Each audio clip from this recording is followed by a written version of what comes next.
Olá, pessoa, seja muito bem-vindo a mais um vídeo do nosso canal. Hoje eu vou te ensinar as diferenças de uso, de condição, de modo entre os modais must e o have to. Lembrando que essa é uma série sobre os verbos modais em inglês. Se você ainda não viu o que é que eles são, assista esse primeiro vídeo que tem aqui. É muito importante que você entenda o que é que diferencia os verbos modais de todos os verbos comuns em inglês para que você consiga usar eles com facilidade. Então, assiste a aula de lá primeiro, porque tem coisa que tá lá que eu não vou falar aqui de novo.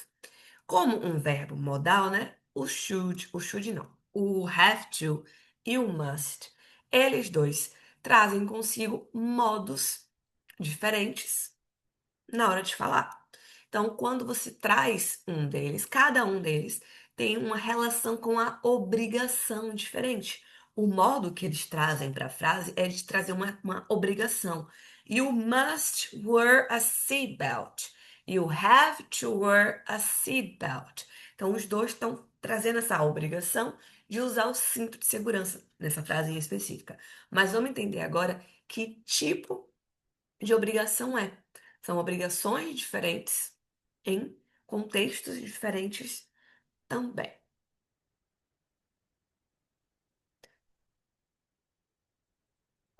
Vamos começar com o must. Eu escrevi até os dois assim, must e have to. Primeiro é importante a gente perceber que o have to, para quem já viu a aula dos verbos modais, vai se ligar de que ele é um daqueles poucos que nem o be going to que a gente já fez, que nem o be able to que a gente também já fez. Ele é um verbo modal, só que ao mesmo tempo ele não é.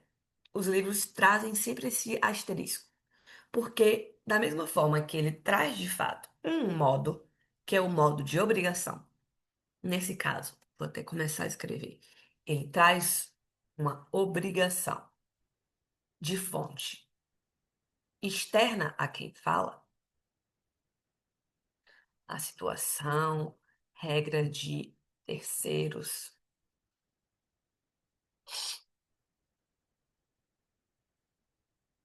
Então, essa obrigação que ele traz classifica que ele seja um verbo modal, porque é um modo para frase. Só que, ao mesmo tempo, a gente consegue usar o have to no passado, no presente e no futuro. Diferente da maioria dos verbos verbais, dos verbos modais, que não tem passado, presente e futuro. Eles são o que são no tempo verbal específico que a gente usa eles. Como é o caso do must. O must também é para expressar um modo de obrigação, mas aqui é uma obrigação interna de quem fala. Seja para se delimitar uma regra, prazo que seja, ou alguém te dando uma ordem, falando de uma regra que essa pessoa criou. Ou seja, eu vou até escrever de uma forma diferente. A obrigação interna de quem fala. Eu vou botar fonte a fonte da obrigação. A fonte da regra é quem está falando. Pronto. Resumir aqui. Exemplos. Calma que eu já vou te dar.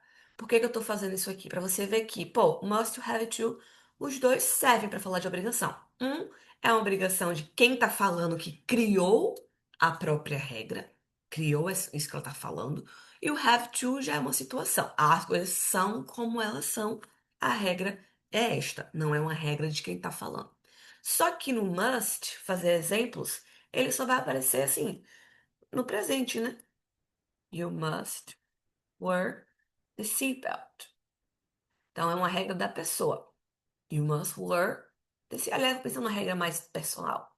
You must take your shoes off. Então, aqui na casa da pessoa, você precisa tirar os sapatos. Então, you must só está indicando até aqui que, opa, essa frase aqui se trata de uma obrigação interna. Qual que é a obrigação? Take. O quê? Os shoes off. Então, esse take é o verbo principal da frase. O must, ele aparece aqui para quê? Para falar que, opa, estamos falando agora de uma obrigação interna. Com have to, isso aqui pode dar uma variada, porque eu posso dizer no presente, no passado e no futuro. Eu posso dizer, you have to um, come to work at 7. Isso aqui é o seu chefe, é o seu. Não, vou botar assim. I have to come work at 7. Você tá falando que você tem que ir pro trabalho às 7. I have to, obrigação de quê? Come to work at 7. Ah, beleza. Que é uma obrigação que foi o seu chefe que te deu, por exemplo. A empresa é algo externo a você. Mas se digamos que você está falando de uma obrigação do ano passado, não é mais atual. I had to come to work at 7. Aí pode precisar dizer ou não, né? Last year, ano passado. E se for uma regra que você sabe que vai mudar amanhã, no futuro?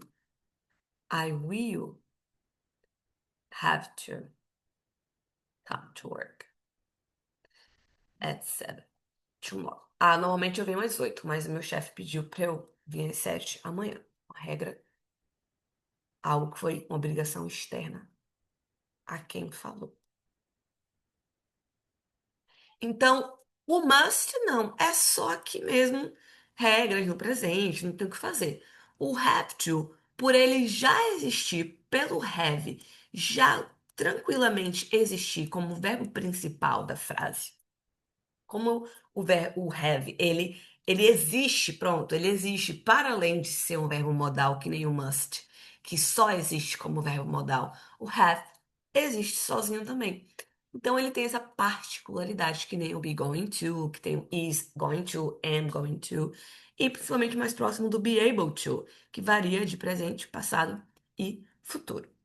Para além dessa diferença de tipo de obrigação, o que eu vou te falar de mais importante é que o have to, ele acaba sendo mais usado por nativos do que o must. Não é que o must não é usado, ele é usado sim, mas acaba que o have, independente do tipo de obrigação, o have to, ele vai acabar sendo mais usado porque ele é tido como mais coloquial, mais do dia a dia. Enquanto o must, ele é mais formal e o must tem um quê muito mais enfático, sabe? Ele é muito mais dramático, muitas vezes. Então tem essa diferença também. Para você fixar agora, o que é que você vai fazer? Primeiro passo, você já fez aqui, assistiu a aula, agora escreve. Anota as diferenças. Só voltar um pouquinho. Vem aqui, ó, pausa a tela. Vou até voltar, que eu quero escrever uma coisa para você a mais.